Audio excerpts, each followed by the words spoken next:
পাপ বাপকে ছাড়ে না, ষড়যন্ত্র করে জেতা যায় না। আর গণতন্ত্রের লড়াই যখন, তখন অন্তত এই ষড়যন্ত্র দীর্ঘস্থায়ী হতেই পারে না। আজকের রায় তার প্রমাণ যে ক্ষমতার জন্য এই ধরনের উদগ্র কামড়াকামড়ি গণতন্ত্রের পথ নয়। দল আপনি অনেক বড় হতে পারেন, নেতা অনেক বড় হতে পারেন, ব্যক্তি অনেক বড় হতে পারেন, কিন্তু সমগ্রের কাছে ছোট। আমি প্রথমে আল্লাহর কাছে শুকর করছি, আমি বিশ্বাস করতাম ষড়যন্ত্র টিকবে না। এত বড় একটা অভ্যুত্থান হলো, তাতে মানুষের, অন্তত মানুষকে যারা পরিচালনা করবে, দেশ যারা চালাবে, সেই সমস্ত ব্যক্তিদের মন মানসিকতার পরিবর্তন হওয়া দরকার ছিল। এমনিতে পত্রপত্রিকায় দেখছি যে দল একজনকে মনোনয়ন দিচ্ছে, তার বিরুদ্ধে আরেকজন দাঁড়িয়ে যাচ্ছে এবং নিজেকে জাহির করবার জন্যে, প্রতিষ্ঠিত করবার জন্যে লড়াইও করছে প্রচণ্ড। এরকম হয়েছে অতীতেও, ইতিহাসে আছে। কিন্তু রক্ত দিয়ে, জীবন দিয়ে, বছরের পর বছর ধরে সংগ্রাম করে আমরা যে অধিকারের জন্যে বললাম, যা প্রতিষ্ঠার জন্যে এত বড় ত্যাগ স্বীকার করলাম, তার উপর দাঁড়িয়ে আবার তাকেই ব্যঙ্গ করছি, এই ধরনের ঘটনায় দুঃখ প্রকাশ করার বিকল্প কিছু নেই। আজকে যে কারণে আমাকে এখানে আসতে হয়েছে, আমার দুজন আইনজীবী, সবাই আপনারা চেনেন তাদেরকে, তারা এসছেন। এটা খুবই একটা সিম্পল ব্যাপার ছিল। বা যাচাই বাছাই করা হয় প্রার্থীদের বাদ দেবার জন্য নয়, বরঞ্চ তাদের কোনো ভুল ত্রুটি হলে সেটা সংশোধন করে যাতে তাদেরকে নির্বাচনী প্রক্রিয়ার মধ্যে রাখা যায়, এই জন্যে সংশোধন করবার সুযোগ অন দ্য স্পট আছে। এমনকি সময় দেওয়া যায়, এমনকি এপিডেভিট, যেটা হলফনামা শপথ করে বলেন, সেটাতেও যদি কোনো ভুল থাকে সেটাতে আবার আপনার সাপ্লিমেন্টারি এফিডেভিট দেওয়ার সুযোগ আছে। অথচ আমার বাড়ি বগুড়া, সেইখানে আমি নির্বাচনের আগেও করেছি, এইবারে যখন করছি তখন আমাকে বিরোধিতা করবার জন্যে যে মবক্রাসি করা হয়েছে, এটা ইল ওমেন, এক কথায় খুবই একটা অশুভ ইঙ্গিত। যার কারণে আমি মনে করি জেলা প্রশাসক নিজে বিচলিত হয়ে সামাল দেবার জন্য মনে করেছেন একটা খারাপ পরিস্থিতি হবার চাইতে বিষয়টা নির্বাচন কমিশনে যাওয়াই ভালো, না হলে এটা বাতিল করবার কোনো কারণ ছিল না।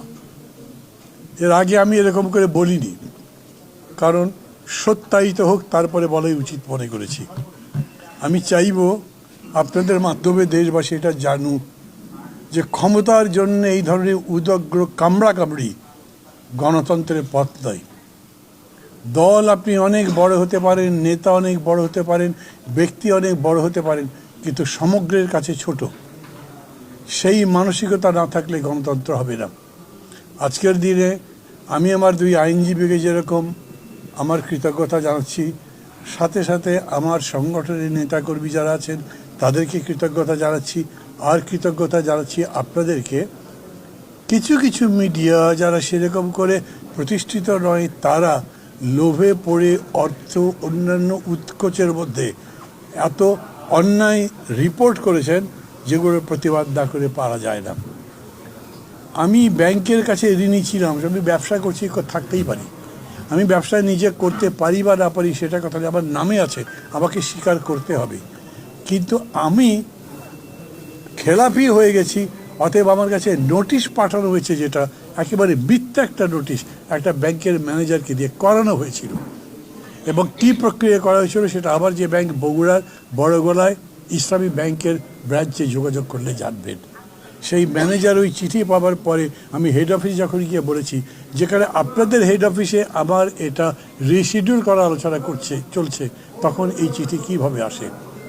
ওটা একটা ঘোরতর অপরাধ ছিল, সেই জন্যে সেই ম্যানেজারকে স্ট্যান্ড রিলিজ করা হয়েছে। কিছু মনে করবেন না, এই খবর মিডিয়াতে যায়নি, তাকে শাস্তিমূলক ট্রান্সফার করে স্ট্যান্ড রিলিজ করা হয়েছে। এমন নিচে নেমেছেন আমার বিকল্প প্রার্থী, নাম বলবো না, কারো বিরুদ্ধে বলবার জন্য নয়, পদ্ধতিটা বোঝার জন্য বলি।